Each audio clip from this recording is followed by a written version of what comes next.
Good afternoon. Good afternoon to you.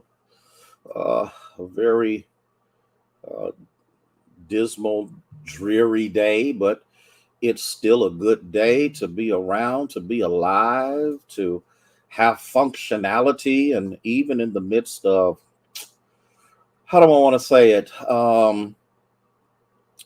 In the midst of whatever, whenever, however, we are still grateful that everything is as well as it is because it could be a whole lot worse. And so we are so grateful to God for those of you who are coming on: Erica, Carletta, Andre, Cora, Carolyn. Good to see those of you that's popping on. What's up, Doe? What it be like? Okay, and grateful to God, Nancy. Good to see you. We're grateful to God for the word and the news that you gave us concerning your oxygen. God is a healer. He may not come when you want him, but he's always right on time. Minister Sarah, how are you? Debbie, thank you, Cora, for sharing. And if you can, for those that are coming on, if you wouldn't mind sharing. Sharon, how are you? That way we can get this quick snap shout out to as many people as we possibly can. Don't forget, there will not be midweek worship this week. Katrina, how are you? And we're going to just do the snapshots and continue to move forward from there. Just going to wait a couple of more minutes and then we'll go ahead. Yes, Lady Bowling out there in Colorado. How's the weather out there? I wasn't really sure whether you guys got snow or not. Okay, Lisa, good to have you. Barbara, good to have you with us on this dreary but good afternoon. Um, and so we're just going to wait about another minute or so. Cecile, how are you? Tell your husband I said hello. Pray that he is feeling better and that things are working out for him as well. Want you to pray for those. Linda, how are you? There, I got the word, the news that this new variant is beginning to take its toll on people. Okay, no snow today. Oh, sunshine. Good, good. Stay out of trouble while you out there in Denver. You know the air's thin out there. Yeah. Bless his holy name. It takes a little while to adjust to it. Tell your son I said hello and tell him I am godly proud of him and the success that he is accomplishing there in the Colorado area. Sylvia Scott, good to see you. Linda, how are you? So I'm going to get started here in just 1 minute. I'm not going to keep you long. Oh, I knew this was coming. Cecile, I thought you were my friend, but you know what? That's okay. We've had some nice warm weather. Okay. Yeah, it is. It is. It is. It is approaching a cataclysmic level of infection. But you can't tell some folks something. So you just people got to live with the decisions that they make. And I'm just not. Michelle, how are you? Okay, let me go ahead and get started. Okay, good, good, good. Let me share this with you. As I was seeking the Lord, and of course, I'm coming from Luke chapter 4, and I'm dealing with the issue of who do you worship? Who do you give your allegiance to? Who is the one that you would bow down before? And I think this is overwhelmingly important for us to recognize and to understand. And I believe, y'all, I believe that the reason this world is in the condition that it is in right now is due to the fact of this high level of disobedience, hatred, racism, sexism, healthcareism, all of the things that are against the least of these. Okay. And you got to remember something, Carolyn, that God is always on the side of the least of these. And whenever we have divorced ourselves from being our brother's keeper, whenever we have decided that money and wealth and power and position are more important than anything else, this is when a nation begins to lose its soul um, to the enemy. And I'm just calling it the way it needs to be called, because when we look at this text, we see something that I think is overwhelmingly powerful that needs to be recognized. And I don't know if many of us have ever paid that much attention to it, but in the midst of it, he has already tempted Jesus by trying to get him to change the molecular structure of stones into bread. And then this is when the Lord challenges him about what should feed you, what is feeding you, that you don't live by bread alone, but by every word that proceeds out of the mouth of God. And of course, you'll always have to remember that the enemy is relentless. For those of you who actually believe that once you get one victory, he's going to leave you alone, you have deceived yourself. Because his goal, his aim is to shake you in the foundation of your faith. Gladys, how are you? How's Tom doing? And so in the midst of that, he comes back again. He takes him up into a high mountain. Now, you got to look at this because you see the confidence that Christ has in himself, that he will allow the enemy to handle him personally. Ooh, takes him up there. He shows him the kingdoms of the world in a moment of time. He flashes, not Jerusalem. He flashes the heathenistic world that has turned its back on him and does not believe in the true and living God. And in the midst of this, he says here, and the devil said to him, all this authority I will give you, and the glory for this I will deliver to you, if you will just worship me.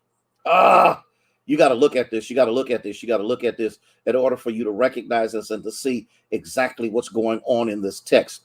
Here is Satan, who owns nothing, who has no authority actually over anything, but disguises his manipulation as authority. Because you got to remember, the devil can't make you do anything. He can deceive you into doing it. Okay. All right. I done lost some of y'all. I lost some of y'all right there. And so he says, I will give you all of this and their glory. That has been given to me, because he's the God of this world. But you have to remember, he owns nothing.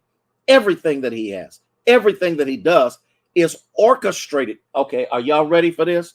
I don't know if y'all really ready for this one or not.